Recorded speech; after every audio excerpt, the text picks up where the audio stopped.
కసబా దర్పల్లి మండల కేంద్రంలో న్యూ గురడిరెడ్డి సంఘ ఏర్పాటు చేశారు. బీఆర్ఎస్ పార్టీ శ్రేణులు ఎంపీ అభ్యర్థి బాజిరెడ్డి గోవర్ధన్ కి టపాకాయలు పేల్చి ఘనంగా స్వాగతం పలికారు. అనంతరం ఎంపీ అభ్యర్థి బాజిరెడ్డి గోవర్ధన్ మాట్లాడుతూ పసుపు బోర్డు తెస్తానని చెప్పిన ఎంపీ అరవింద్ జిల్లాలో ఇప్పటి వరకు పసుపు బోర్డు ఎక్కడా ఏర్పాటు చేశారని, నిజామాబాద్ ప్రజలకు తెలపాలని గత 5 ఏళ్లుగా కాలయాపన చేస్తూ ప్రజల్ని నమ్మబలికారని, ఇలాంటి వారికి మళ్లీ ఓటు వేసి ప్రజలు మోసపోవద్దని ఆయన కోరారు. కాంగ్రెస్ పార్టీ ఇప్పటికే 6 గ్యారెంటీలు సరిగ్గా నెరవేర్చలేదని, జీవన్ రెడ్డిని గెలిపించి ఎలాంటి ప్రయోజనం లేదని ఆయన అన్నారు. ఇక నిజామాబాద్ రూరల్ ప్రజలకు తన ఎంతో అభివృద్ధి చేశానని, తన అభివృద్ధి చూసి బీఆర్ఎస్ కు ఓటు వేయాలని, రానున్న లోక్సభ ఎన్నికల్లో తాను ఎంపీ అభ్యర్థిగా పోటీ చేస్తున్నా కావున జిల్లా ప్రజలు కారు గుర్తుకు ఓటు వేసి తనను భారీ మెజార్టీతో గెలిపించాలని ఆయన కోరారు. ఈ కార్యక్రమంలో మాజీ ఎమ్మెల్సీ విజయ్ గౌడ్, దర్పల్ల జడ్పీటీసీ బాజిరెడ్డి జగన్, అలాగే స్థానిక ఎంపీపీ నల్ల సారిక, హనుమంత్ రెడ్డి, బీఆర్ఎస్ మండల అధ్యక్షుడు మైపాల్ యాదవ్, రైతు సమన్వయ సమితి అధ్యక్షుడు రాజ్పాల్, సొసైటీ చైర్మన్లు మల్లికార్జున్, రాజేంద్ర రెడ్డి, బీఆర్ఎస్ మాజీ మండల అధ్యక్షుడు నల్ల హనుమంత్ రెడ్డి, గోపాల నాయక్, ఎంపీటీసీలు, మాజీ సర్పంచ్లు, పార్టీ కార్యకర్తలు పాల్గొన్నారు.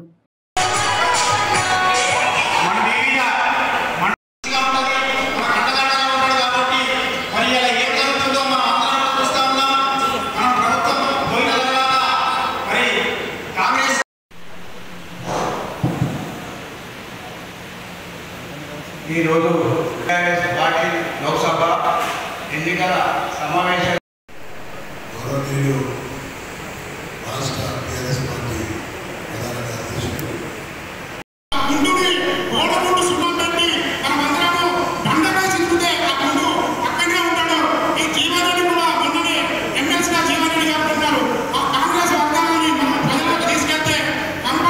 ప్రధాన కార్యదర్శులు కార్యకర్తలు అవడం జరిగింది. ఈ సమావేశంలో వచ్చినటువంటి కార్యకర్తలు వారి అభిప్రాయాలను పూర్తిగా తెలుసుకోవడం జరిగింది. వారి ఎలక్షన్ తర్వాత 4 నెలలకు ఈ యొక్క కార్యక్రమం జరిగింది కాబట్టి చాలామంది బాధతో ఉన్నారు. ప్రస్తుతం ఉన్నటువంటి కాంగ్రెస్ పార్టీ ప్రభుత్వం ప్రజల్ని మోసం చేసి గద్దెనెక్కింది కాబట్టి ప్రజల్లో తిరుగుబాటు వస్తూ ఉంది. ప్రజలకు కూడా ఈ పార్లమెంట్ ఎలక్షన్ అవకాశం తీసుకొని కాంగ్రెస్ పార్టీకి బుద్ధి చెప్పాల్సిన అవసరం ఉంది. మరి పార్లమెంట్లో కంటెస్ట్ చేసే 3 అభ్యర్థులలో ఒక అభ్యర్థి ఆల్రెడీ ఉన్నాడు ఎంపీగా అరవింద్ జిల్లాకి చేసింది ఏమి లేదు.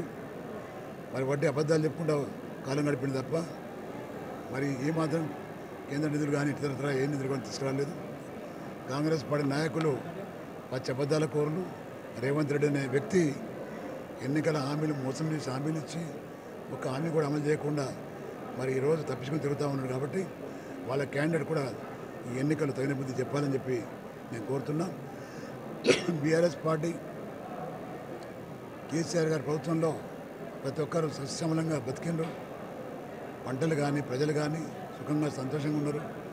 కానీ ఆ తర్వాత ఇప్పుడు మళ్ళీ జ్ఞాపకం చేస్తున్నారు కేసీఆర్ గారిని. కేసీఆర్ గారి పరిపాలన బాగుండే, ఇది దొంగల పరిపాలన, దోపిడీదారుల పరిపాలన, మోసగాల పరిపాలన అనే విషయం ప్రజలు కళ్ళు తెరిచింది కాబట్టి తప్పకుండా ఎన్నికల్లో కాంగ్రెస్ పార్టీకి బీజేపీకి బుద్ధి చెప్తారని చెప్పి మనం చేస్తున్నాం.